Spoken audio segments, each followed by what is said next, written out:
26 जानेवारी रोजी नवी मुंबई या ठिकाणी मनोज जरांगे पाटील यांच्या उपस्थितीमध्ये झालेल्या आंदोलनानंतर पुन्हा एकदा नवी मुंबई व कामोठी या ठिकाणी मनोज जरांगे पाटील यांनी एक आभार प्रदर्शन सभाही घेतली आहे। यामध्ये त्यांनी छगन भुजबळ यांच्यावर जोरदार टीका केली। तसेच जोपर्यंत आमचा प्रश्न मार्गी लागत नाही तोपर्यंत राज्यात निवडणुका होऊन देणार नाही असा इशारा देखील त्यांनी दिला आहे। तसेच 10 फेब्रुवारीपासून उपोषणाला बसणार आहे आणि 15 फेब्रुवारीपासून अधिवेशनात कोण काय बोलतंय यावर आमचं संपूर्ण लक्ष असणार आहे असा इशारा देखील त्यांनी दिला आहे। अगं बाबा तुम्ही पुढचे नाही आपले हे बसत नाही मी कुठं हे त्याचा अर्थ वेगळा आहे की आपण सामान्य घरातून आलेलो आहे। सामान्य लोकांसाठी काम करायचं श्रीमंत मध्यमवर्गीय सामान्य सगळ्याच मराठ्यांच्या लेकराचं याच्यात कल्याण होणार आहे, परंतु समाजानं तो रूल पाडलेला त्यामुळं मी आणखीन खुर्चीवर बसलो नाही व्यासपीठाची। आता नंतर एकदा अंमलबजावणी समाजाला पूर्ण दिल्याच्या नंतर ही आमची सामाजिक खुर्ची ती नको दादा आम्हाला। समाजाचं आरक्षणाची अंमलबजावणी आणि आपलं शरीर हे दोन्हीचा ताळमेळ आपण राखावा असं मराठा समाजाची मागणी काय सांगाल? काय त्याबद्दल मी प्रामाणिक मनानं सांगतो की खरंच शरीर साथ देत नाही, समाजाला माहिती आहे, सगळ्या डॉक्टरांना पण माहिती। तर एवढ्याच वेळेस मी मायबाप समाजाला ज्यांना मानलंय त्यांच्या शब्दाच्या पुढे मी कधीच गेलो नाही, फक्त एवढ्याच वेळेस चाललो। समाजाचा शब्द मी एवढ्याच वेळेस मोडतोय याच्यासाठी की मी पण त्यांच्याच लेकरासाठी उपोषण करतोय।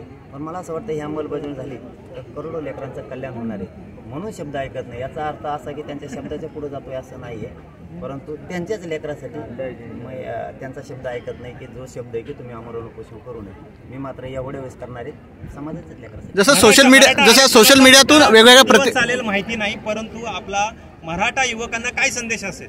काय मराठा आरक्षणाचा मुद्दा किती दिवस चालेल माहिती नाहीये, परंतु आपला मराठा युवकांना काय संदेश असेल? आता किती दिवस कसं काय चालू? 57 लाख नोंदी सापडल्यात, परिवाराला जरी 5-5 बी दिले 100 सापडायला लागले एका नोंदीवर।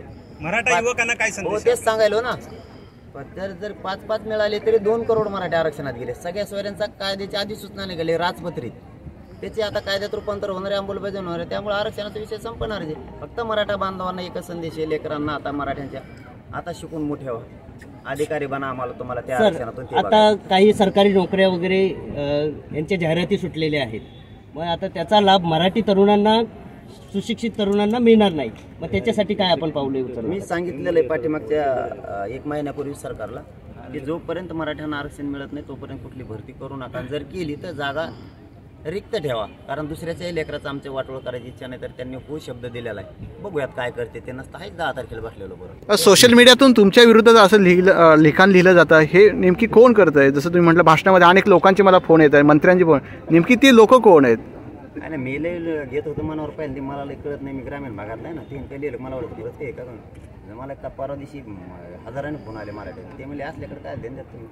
यांना उद्योगच आहे म्हणे पहिल्यापासून, हे सोशल मीडियावर लिहिणार आहेत का यांच्याकडे ध्यान देऊ नका, आम्ही करोडो लोक तुमच्यासोबत आहेत आणि आम्ही यांना शोधलं हे कोणाची आहेत काय आहेत, ते 4 दिवसात गप्प बसले आणि आम्ही मागं लागतो म्हणे। भुजबळांची माणसं आहेत हे तर असणारच ना, त्यांचं तर पुढं म्हणतो आमचा विषय चाललाय, आमचे 30-40 जण आहेत, जास्त नाही तर करोडो एकीकडे 30-40 जण एकीकडे।